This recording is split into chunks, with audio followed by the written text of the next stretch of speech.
এই জঙ্গিদের ঢুকিয়েছিল border security force বাংলাকে অশান্ত করার জন্য। আর বাংলার পুলিশ যদি সহযোগিতা না করতো, কোনো জঙ্গি ধরা পড়তো না। কলকাতা পুলিশ 24 ঘন্টায় যা করেছে সিবিআইয়ের 6 মাস লেগেছে করতে। আরজি করের ঘটনা যখন ঘটেছিল, সেই সঞ্জয় রায়কে প্রধান অভিযুক্ত 24 ঘন্টার মধ্যে কলকাতা পুলিশ গ্রেফতার করেছিল।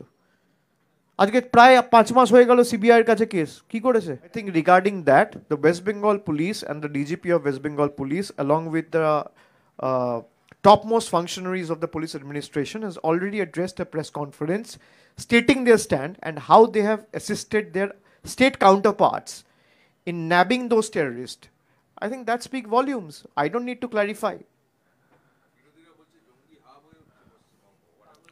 বিরোধীরা অনেক কিছুই বলেছে। বিরোধীরা তো এতদিন ধরে বলেছে আরজি করে মমতা ব্যানার্জি চক্রান্ত করেছে। বিরোধীরা গিয়ে একটু প্রশ্ন করুন না। আপনারাও তো কত আরজি কর করে প্রশ্ন করেছেন, কেউ তো আর কিছু জিজ্ঞেস করছেন না। এখন বিরোধীরা বলছে হাব হয়ে উঠছে। কিসের হাব? পশ্চিমবঙ্গ হাব তো বটেই। পশ্চিমবঙ্গ মানুষের কাছে উন্নয়নের হাব হয়ে উঠেছে। পশ্চিমবঙ্গ সমগ্র দেশকে পথ দেখিয়েছে লক্ষ্মীর ভাণ্ডারের মাধ্যমে। আজকে কপি করতে হচ্ছে মহারাষ্ট্রকে। হাব তো বটেই। শিক্ষার হাব, স্বাস্থ্যর হাব, ভালোবাসার হাব, সম্প্রীতির হাব, সংহতির হাব, ধর্মনিরপেক্ষতার হাব, সংস্কৃতির হাব, সৌভ্রাতৃত্বের হাব। আর যারা এই ভাষণগুলো দেয় যে পশ্চিমবঙ্গে পাওয়া যাচ্ছে, আরে তাদের কেন্দ্রের সরকার কি করছে?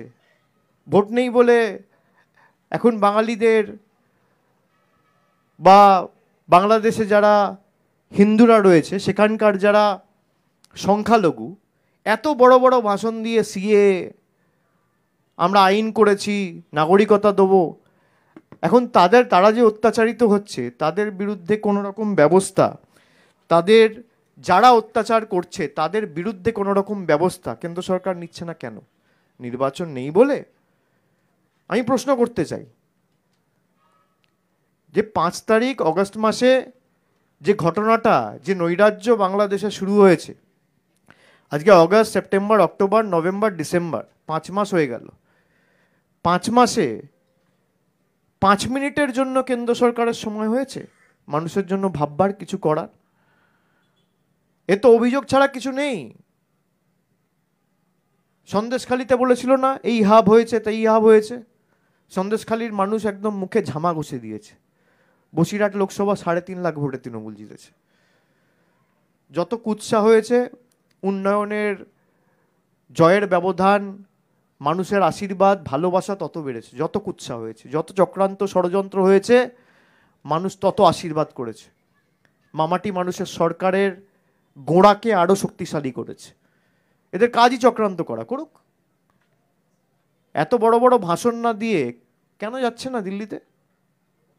দিল্লিতে গিয়ে একটা প্রতিবাদ সভা করে দেশের প্রধানমন্ত্রী সহ, দেশের বিদেশমন্ত্রী সহ, স্বরাষ্ট্রমন্ত্রী যার অধীনে দেশের সীমা রয়েছে, বর্ডার রয়েছে, তাদেরকে গিয়ে কেন অনুরোধ করছে না? বর্ডার সিকিউরিটি ফোর্স কি করছে? যদি কেউ বাংলায় ঢোকে, এই তো কিছুদিন আগে দেখেছেন ত্রিপুরায় এতজন ধরা পড়েছে। ত্রিপুরা সরকার তৃণমূলের, তো ডবল ইঞ্জিন সরকার তো।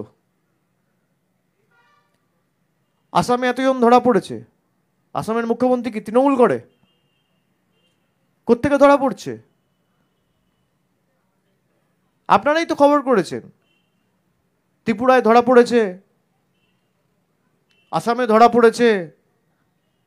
তাহলে ওনারাই তো বলেন ঘুষপেটিয়া, উল্টা লটকা দুঙ্গা, চুন চুনকে দেখুঙ্গা। কাকে উল্টো ঝোলালো? আজকে যারা ধর্মের নামে অত্যাচারিত হচ্ছে, তাদের যারা উল্টো ঝুলিয়ে দিচ্ছে, তাদের বিরুদ্ধে দেশের প্রধানমন্ত্রী সহ, কেন্দ্রের সরকার, স্বরাষ্ট্রমন্ত্রী সহ, বিদেশমন্ত্রী সহ, পুরমন্ত্রী সহ নীরব কেন? এই প্রশ্ন তো সাধারণ মানুষের মনে জাগছেই। আর বাংলার পুলিশ যদি সহযোগিতা না করতো, কোনো জঙ্গি ধরা পড়তো না। এই জঙ্গিদের ঢুকিয়েছিল বর্ডার সিকিউরিটি ফোর্স বাংলাকে অশান্ত করার জন্য। রাজ্য পুলিশ ধরেছে। আরজি করের ঘটনা যখন ঘটেছিল, সেই সঞ্জয় রায়কে প্রধান অভিযুক্ত 24 ঘন্টার মধ্যে কলকাতা পুলিশ গ্রেফতার করেছিল। আজকে প্রায় 5 মাস হয়ে গেল সিবিআইয়ের কাছে কেস। কি করেছে কলকাতা পুলিশ? 24 ঘন্টায় যা করেছে সিবিআইয়ের 6 মাস লেগেছে করতে।